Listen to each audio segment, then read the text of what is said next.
Pertama-tama di sini saya akan menjelaskan terlebih dahulu database serta tabel yang saya buat untuk aplikasi ini. Di sini saya mempunyai database bernama hospital. Kemudian terdapat 4 tabel utama, yaitu appointments,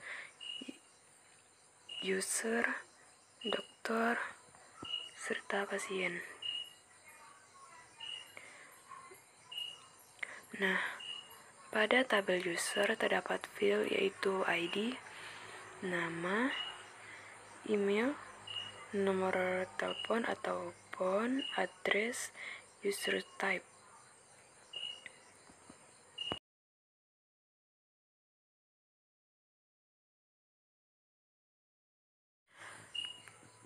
Nah, untuk record admin, di sini saya mengisi user type-nya yaitu 5, yang artinya ketika kita login sebagai admin, maka kita akan diarahkan ke halaman admin. Sedangkan user lainnya yang beruser type 0, maka akan diarahkan ke halaman depan saja.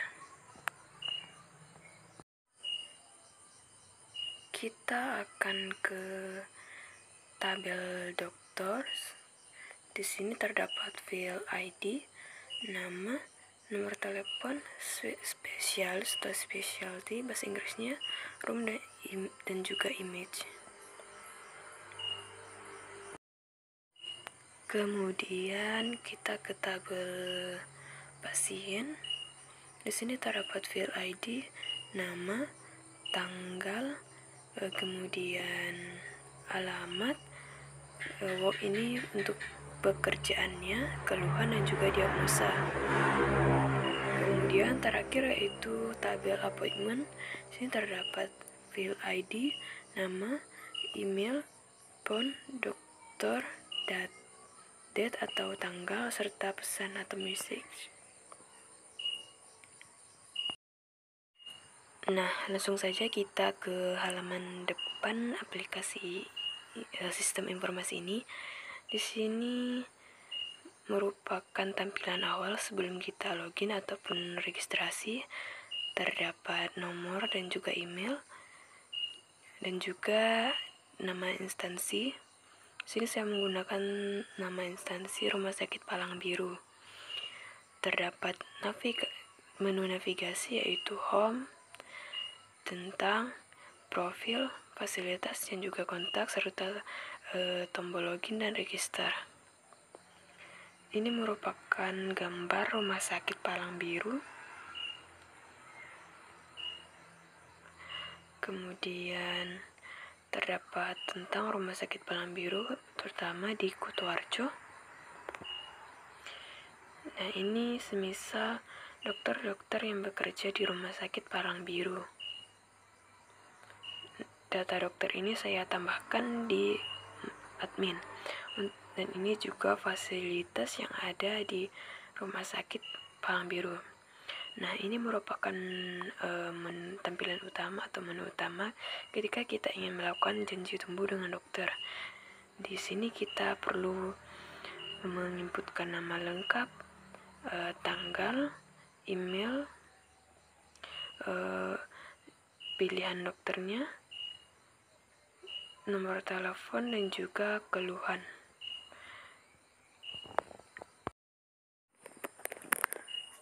Kemudian di sini saya menggunakan Jetstream untuk login dan juga registernya. Ketika login kita hanya perlu menginputkan email dan juga password, dan juga register atau mendaftar kita perlu menginputkan nama, email, phone, address, password, dan juga konfirmasi paspor. Selanjutnya kita akan mencoba melakukan registrasi. Semisal kita menginputkan nama Deden,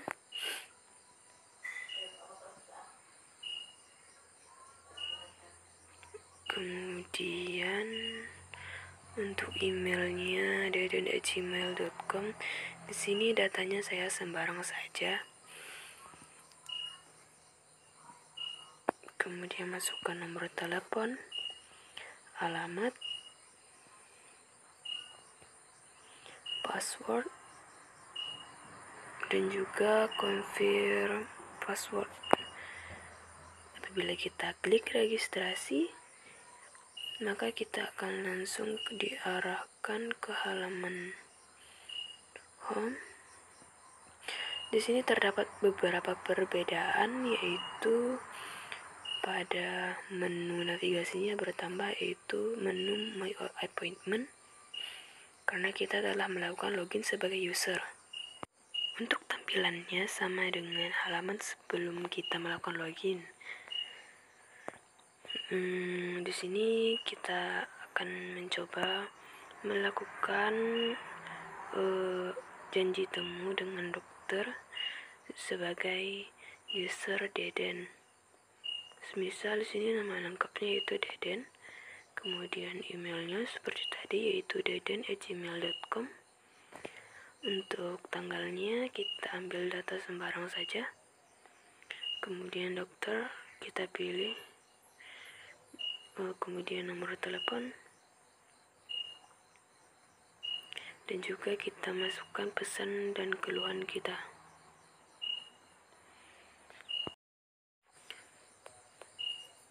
Misalnya yaitu keluhan kita yaitu sakit perut. Terus pesan kita, apakah bisa konsultasi hari ini? Kita kirim, maka akan muncul notifikasi bahwa permintaan janji temu berhasil dan kita akan segera dihubungi. Nah, kita bisa melihat janji temu tadi pada menu My Appointment. Di sini statusnya masih progress. Dan di sini kita juga dapat melakukan pembatalan pesan tersebut.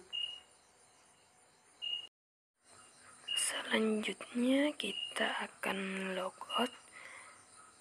Kita akan masuk ke halaman admin dan kita akan melihat apakah pesan janji temu tadi masuk ke halaman admin. Nah, di sini terdapat beberapa sidebar, yaitu dokter, sampai appointments, data dokter, rekam medis, dan juga pasien. Kita lihat pada menu appointments atau janji temu di sini, Deden sudah termasuk ke dalam halaman admin. Di sini kita sebagai admin juga bisa melakukan atau memilih apakah kita harus menyetujuinya atau kita tunda terlebih dahulu. Semisal di sini salah satunya saya tunda. Nah, untuk Deden ini saya setujui. Nah, maka statusnya akan berubah.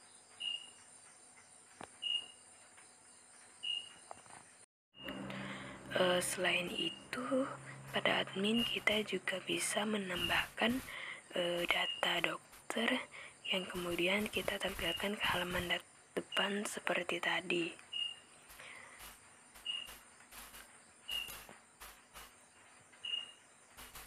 Selain data dokter, kita juga dapat melakukan hapus data atau update data dokter.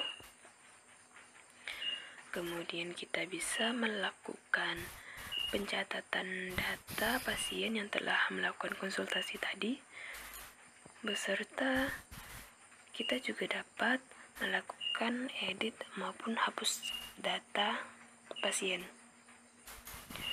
Sebagai contoh, kita akan melakukan penambahan data dokter. Pada tambah data dokter terdapat field nama dokter, telepon, spesialis, ruang, dan juga foto dokter.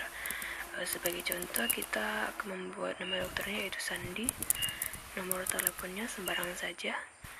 Kemudian kita pilih spesialis misalnya yaitu mata, kemudian ruangnya 111, dan juga untuk fotonya kita pilih pada penyimpanan kita. Nah, lalu kita simpan.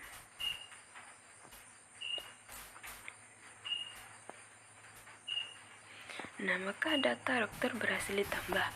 Kita bisa lihat pada menu data dokter. Nah, Dokter Sandi sudah termasuk dalamnya. Nah, selanjutnya kita akan melakukan update data. Semisal nama Dr. John ini kita ubah menjadi Dr. Ali. Semisal, kemudian kita simpan. Nah, data dokter berhasil diupdate. Kita cek. Nah, Dokter Ali yang tadinya John menjadi namanya Dokter Ali. Selanjutnya kita akan menambahkan pasien. Semisal tadi Deden telah melakukan konsultasi, kita masukkan nama Deden. Untuk tanggalnya sembarang saja. Kemudian masukkan alamat.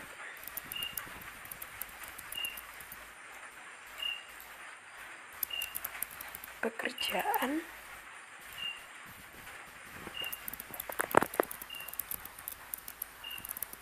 Keluhan serta diagnosa. Semisal kita simpan. Nah, data pasien berhasil ditambah. Kita cek di data pasien, maka data-data rekam medis tadi akan tersimpan di data pasien. Di sini kita juga dapat melakukan update serta hapus. Semisal kita mengupdate data nama pasien Nurul, semisal alamatnya kita ubah menjadi Sambas, kita simpan. Nah, di sini saya ada error. Kita cek dulu errornya di mana. Di halaman di sini ya. Berarti errornya di controller kayak. Benar, di home controller, yaitu di bagian di admin controller, di bagian update pasien atau edit pasiennya. Di sini salah, harusnya pasien.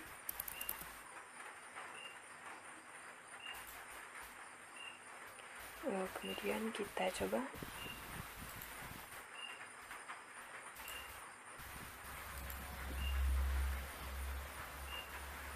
Nah, ada satu lagi, yaitu ini kita salah, mungkin salah melakukan kelas, pemberian kelasnya itu salah.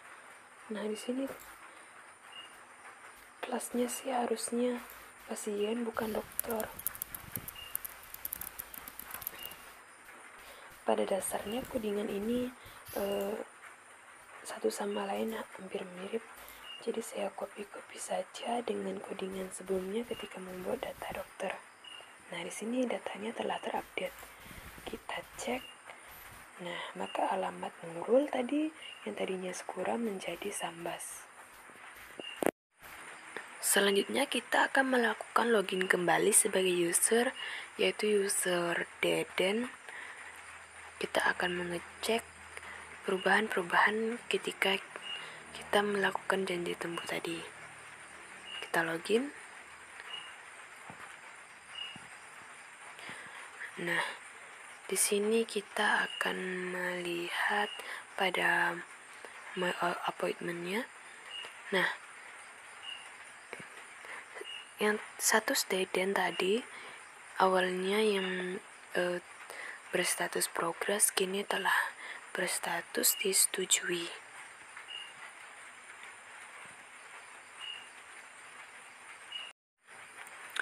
Data-data yang kita inputkan tadi otomatis akan tersimpan pada database. Semisal tadi data Deden yaitu registrasi, maka akan masuk ke tabel user. Kemudian pada pasien yang tadinya kita inputkan akan masuk, dan juga data dokter yang tadinya kita edit dan juga kita tambahkan akan termasuk ke database, beserta data janji temu atau appointment-nya juga akan tersimpan pada database.